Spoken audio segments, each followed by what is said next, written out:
प्यारे बच्चों, धमाका क्लास में आपका फिर से स्वागत है। आज मैं आप लोगों को दामोदर कुराय पुस्तक के चौथे सर्ग यानी हुन के संदर्भ में बताने जा रहा हूँ। हम लोगों ने इसके पहले 3 सर्ग को पढ़ चुके थे। जैसे इसमें कुल टोटल कितना सर्ग है, तो इसमें कुल सर्गों की संख्या है 6। सर्ग 1 में क्या है, तो सर्ग 1 में है मेला को हम लोग पढ़ चुके थे। और सर्ग 2 में संरची कमल, इसके बारे भी पढ़ चुके थे। और तीसरा में है राजवैद्य, यानी हम लोग मेला, संरची कमल और राजवैद्य 3 सर्ग को पढ़ चुके हैं। तीनों सर्ग बहुत ही इम्पोर्टेंट है। हम लोग चौथा सर्ग जो है हुन, इसको आज हम लोग शुरू करने जा रहे हैं। देखिए, जिस तरह किसी भी लड़ाई में जो सैनिक जो होता है, उसका जो राजा होता है, सैनिक को जिस तरह के सजा धजा के भेजता है तो उसका विजय जरूर होता है। इसी तरह जो कंपटीशन का ज़माना है, ये एक तरह से युद्ध की तरह है, एक तरह से युद्ध की तरह है। जिस तरह सेनापति अपने सैनिकों को अस्त्र शस्त्र से जितना अच्छा सुसज्जित करता है, उसको जीतने की संभावना उतना ही अधिक होती है। उसी तरह का कंपटीशन में लड़कों को बैठने के लिए सब तरह के अस्त्रों से सुसज्जित होना चाहिए। अस्त्रों का कहने का मतलब हुआ है पूरे सिलेबस को यहाँ कंप्लीट करने का है ना। यदि हम लोग मान लीजिए 6 सर्ग है, 6 सर्ग में से 4 ही सर्ग को पढ़ेंगे, 2 सर्ग छोड़ देते हैं, तो हो सकता है कि उसी से प्रश्न पूछ जाए। इसलिए हम लोगों को 6 सर्ग के बारे में जानकारी करना बहुत ज़रूरी है, क्योंकि ये भी सर्ग बहुत ज़रूरी है। इसमें संरची कमल और क्या बोलते हैं कमल केतु के बारे में वर्णन है। इसमें दोनों का मिलन हो चुका है और दोनों अपने मुल्क का क्या करते हैं, मुल्क का रक्षा करने के लिए दोनों ये कर रहा है। तो चलिए आज हम लोग इसके कथा सार को जान लेते हैं, क्योंकि कथा सार को जानने के बाद कविता को समझने में हम लोगों को बहुत सहूलियत हो जाती है। यदि मेरे चैनल को सब्सक्राइब नहीं किए हैं तो सब्सक्राइब अवश्य करें और ज़्यादा से ज़्यादा शेयर करें। इसके बाद मैं क्वेश्चन आंसर को लेके आया हूँ। तबीयत कुछ ख़राब रहने के कारण 2-4 वीडियो मैं नहीं डाल सका, लेकिन समय रहते ही मैं कोर्स को पूरा कर दूँगा, यह मेरा गारंटी है। तो चलिए आज हम लोग हुन का जो है कथासार इसके संदर्भ में बता रहे हैं आप लोगों को, है ना। हुन सर्ग का कथासार है। देखिए, हम लोग पिछले वीडियो में आने की राजवैद्य में पढ़ चुके थे कि संरची कमल और कमल केतु थे, दोनों पहले क्या थे, एक दूसरे के विरोधी थे, लेकिन दोनों का मिलन हो चुका है और वह दोनों एक आश्रय में रह रहा है और वहाँ के मुल्क को बच्चों को पढ़ा लिखा के उस मुल्क की रक्षा का अपना शपथ ग्रहण कर लिया है ना।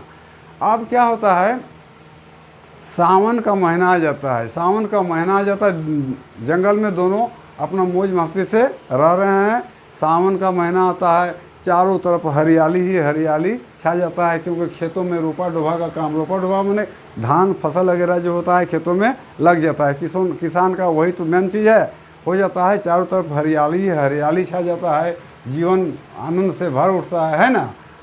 धीरे धीरे क्या होता है, सावन के बाद हरियाली छाने के बाद माने भाद्र मास का प्रवेश होता है। तो भाद्र मास में झारखंडों का एक महत्वपूर्ण त्यौहार कर्मा आता है ना। तो कर्मा का प्रवेश होने लगता है, कर्मा पर प्रवेश कर जाता, मतलब सावन महीना जब आता है तो कर्मा का चहल पहल पूरा दिखाने लगता है मुल्क में, है ना।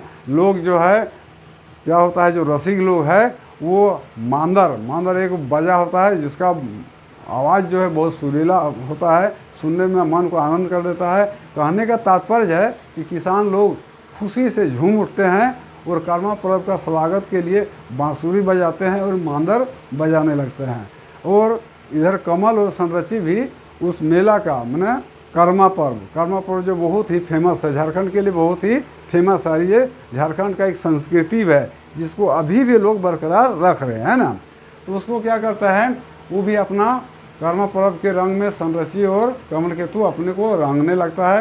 यानी कहने का मतलब हुआ दोनों आनंद में उसका भी मज़ा लेने लगता है। रात का समय होता है, दोनों झीका झोरी करने लगता है। झीका झोरी में नाच गान करने लगता है कर्म पर्व के त्यौहार में, है ना। और रसिक लोग नशा से एकदम मस्त होके मांदर और बांसुरी का आवाज़ लेता है और झूमर खेलता है। ठीक इसी बीच क्या होता है कि हुन सेना जो मिहिर कुल का जो है, हुन सेनापति मिहिर कुल जो है अचानक क्या करता है, मतलब बाधा पहुंचता है, वहाँ पर उस मुल्क में हमला बोल देता है, अपने सेनापति के साथ आके वहाँ हमला कर देता है और वहाँ के सोना चांदी खनिज जितने भी पदार्थ था उसको सब लूटने लगता है ना। तब क्या करता है, वहाँ के मूलवासी जितना है उसका सामना करने के लिए अपने तीर धनुष लेके सब एक जगह इकट्ठा होने लगता है, जमा होने लगता है उसका सामना करने के लिए। क्योंकि जब कोई दूसरा देश आक्रमण करता है तो उसको परास्त करने के लिए लोग क्या षड्यंत्र रचता है, उसी तरह सब लोग इकट्ठा होने लगता है और उसमें कमल और संरचि चढ़ बढ़ के हिस्सा लेती है ना। क्या करता है, वहाँ के मुल्कवासी सब क्या करता है, तीर धनुष में कांड से हुन के सेनापति को मारना शुरू कर देता है। उसके तीर धनुष के जो रहता है मूलवासी का, उसके कांड जिसको बिजर हम लोग बोलते हैं, उसमें विष चढ़ा हुआ रहता है ना, और वो जिसको भी लग जाता है वो आदमी मर जाता है। तो क्या करता है आदिवासी लोग, वो अपना तीर धनुष का ही व्यवहार करके हुन के सेना सबको मारना शुरू कर देता है। हुन का सेना विष के जहर से धीरे धीरे पथार होने लगता है, पथार होने में होता है गिरने लगता है, घायल होके मरने लगता है। और वीर संरचि जो है वीरबाला, वह अपनी वीरता का अद्भुत परिचय देते हुए पूरा जोर शोर से लड़ाई में भाग लेती है।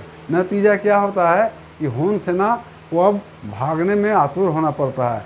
ये जितना सकता है, जितना लूट सका उतना लूट लेता है और जिधर तिधर भागने की कोशिश करने लगता है ना। तब क्या करता है, तब कमल केतु कहता है कि हम लोग का ये जो आज दशा हुआ, ये दशा हम लोगों को अनेकता के कारण हुआ। हम लोग यदि मिलजुल के रहते तो यहाँ किसी को इस मुल्क में पैर तक रखने का हिम्मत नहीं होता। इसलिए कहा जाता है कि एकता में बल होता है, मिलजुल के रहने से कोई भी किसी को बिगाड़ नहीं सकता है ना। इस तरह इस कहानी में क्या होता है कि वो सब सेनापति सब तो भाग जाता है सेना के साथ, लेकिन यहाँ जो है इस मुल्क का गढ़ को, अनकमल केतु के गढ़ को तहस नहस करके रख देता है, ढिफा ढहान करके रख देता है। ये सब पूरा भयभीत हो जाता है और वीरता का परिचय देते हुए क्या करता है, अपने मुल्क की रक्षा कर लेता है। यही हुन का सारांश है। इसको अगले वीडियो में हम लोग कविता के द्वारा जो कवि लिखा है उसको हम लोग समझेंगे। आज इतना ही रहेगा। यदि वीडियो अच्छा लगा तो सब्सक्राइब जरूर कीजिएगा। जय हिंद, जय भारत।